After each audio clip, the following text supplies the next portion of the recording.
rekonstruksi pembunuhan Brigadir J.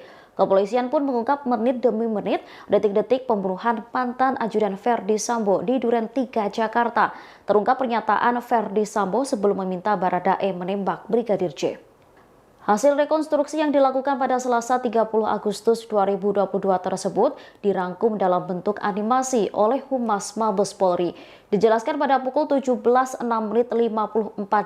waktu Indonesia Barat, Putri, Bribka Riki, Kuat Makruh, Baradae, dan Brigadir J melakukan perjalanan dari rumah pribadinya ke Duren 3. Kemudian pukul 17.06.59 waktu Indonesia Barat, mereka tiba di rumah dinas dan turun dari mobil.